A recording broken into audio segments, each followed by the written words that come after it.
Howdy ho, everyone. It's me, Ashley Branch, your favorite friendly neighborhood mom and the creator of the Mommylogeauxs, bringing you Women, Wives, and Moms podcast. Get into it.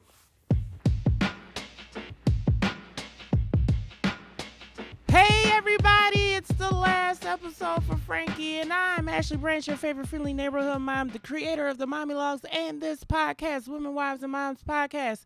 You can find this podcast on YouTube and any place podcasts are being streamed. Yay! We are at the end of Frankie's episodes. Praise him. Okay, so Frankie is the youngest of all of my girls. I have 3. She's the last one. That's it.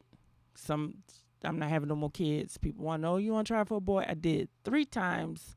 No dice. Or in my case, no dicks. No boys that I have. So we have adopted Charlie, who is a pit bull chocolate lab mix, and is now my son, who behaves as such because he gets on my damn nerves. Anyway, this is the last day of Frankie, and I'm just going to say this real quick. Frankie is a child that has an exorbitant amount of masculine energy, and that's fine, because I do as well. And a lot of times, people, well-meaning people, family members, friends, like, you don't want to put Frankie in a dress, or you don't want to put earrings on Frankie. Like, Frankie will take them earrings. Frankie, school ain't been in for a whole week. They went to school on Thursday and Friday, and she's since lost the earrings already. So, she don't want them. I am the same person who, as a child, was called a tomboy and a bulldagger and, just rough and boyish and all of those things.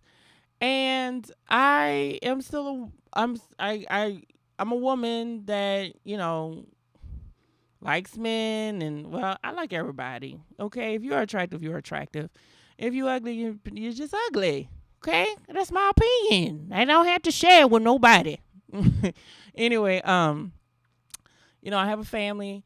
But the way God set it up, I just thought I was going to have at least one boy. God was like, nope, you too rough. You need a girl. I'm going to soften you up. So that's what he did.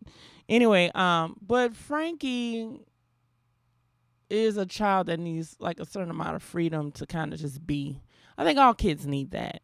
And you just need to pay attention to it. Frankie needs the ability to do things. She really likes to watch my husband do things. I can't say she's a daddy girl per se. I don't think any of the kids are like mommy, daddy girls. They just, we love them in the way that we love them, and they receive it in the way they receive it. And we are a pretty tight-knit family, so I like that. Anyway, Frankie, however, will like to come home from wherever she's at, summer camp, school, and just take like her shirt off. She walks around the house with her shirt off.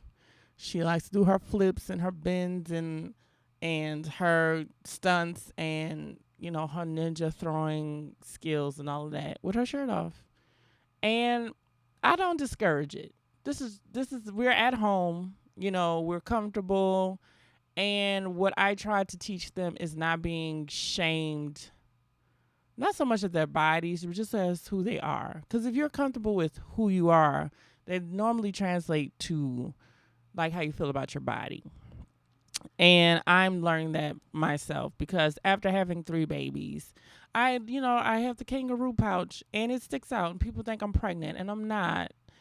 And it's hard because the rest of me is kind of slim, and it just looks like a pregnant belly, and it makes me feel some kind of way.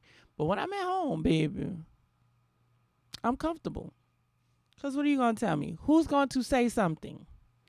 Who is going to say something to me? My husband? You are the reason why I look like this. Huh? The kids? What you going to say? Mommy, look how big your belly is. It's big because you lived in it. But anyway, Frankie is teaching me a lot of things.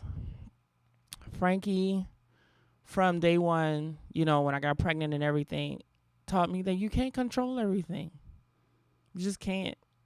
No matter how hard you try. You're not in control of everything. And even the things that you feel like you can control, you're not in control of that either. And the sooner you realize that, I think sometimes the better off most of us are. Some people, that might just send them spiraling, but knowing that you've done your best and that's all you can do, and things are still going to happen even though you didn't plan for them, is a blessing for me to have learned, especially through my kids. And, as much as I didn't want to have a third child, I am more than happy that I had Frankie. And I'm so glad she's in my life. Each one of my children has a good little chunk of me. And it seems to be magnified. Frankie's rebelliousness and, being pretty much like not really caring about what other people think of her, or, I'm sorry, they have lizards everywhere, and I just see stuff moving, y'all. I live in a jungle. Just not really caring what other people think of you, being true to yourself, being honest. Frankie is very mischievous though. I call her Loki. She'll start mess with her two sisters and like make them go at each other, and like she'll sit back and watch it like a villain, like a real villain. But also, she has this thing where she does care about her sister. She cares about the people that she loves, and, don't ever say anything about, her sisters or her mommy or her daddy or her grandparents. And she has friends. She's a very popular kid, and she's a good kid. And you have to see the good in your kids, even the bad parts that not the bad parts, but the parts you don't like.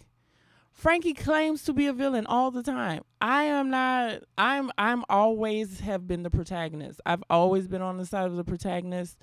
And I won't even say she's a villain. I would say that she's an anti-hero kind of person. Like if we did a story about Frankie and we made it a movie, there'd be a good group of people that'd be like, you know what, I get where she's coming from. I get it.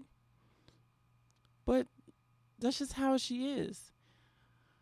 Having kids is like holding up a mirror to your face. And I have 3 kids. So it's like 3 different mirrors being held up to my face. And I'm seeing a reflection of myself, but I'm seeing different things. When I look at Frankie, I see her strong-willedness and her rebelliousness and, like not wanting to seem weak or be weak, her strength, her emotional and spiritual and physical strength. All those things I see in her are parts of me. And I can't be mad at those things. She didn't, she got it honest. And when you look at your kids and you see things that you go, I don't like that so much. You don't like it. But more times than not, the things that you see in your kids that you go, I don't like that, it's from you. Go figure.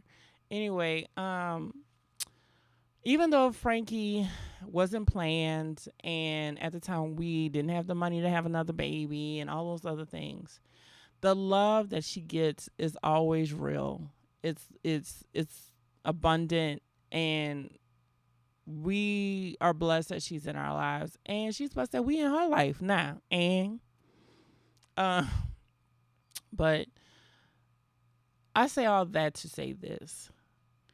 In the great words of the great mind of Andre of the 3000, I would like to say, of Outkast, I would like to say, you can plan a pretty picnic, but you can't predict the weather. Meaning, you can plan your life out. You can do the 2.5 kids and a dog and all of that, and something will still be thrown into the mix that you did not expect. But always, always know that if it brings more love and abundance, it's a blessing.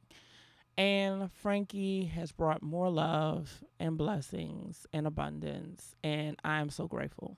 So that is all for Frankie. The next episodes will be of Ava, my oldest. We're going to have fun. All right, thank you once again for always supporting me, and I appreciate you. And I will see you on the other side. Peace. Thank you so much for tuning in to the Women, Wives, and Moms podcast. Remember, be kind to yourself, to others, and to the world. And I will see you on the other side. Peace. ADHD, y'all. Woo woo.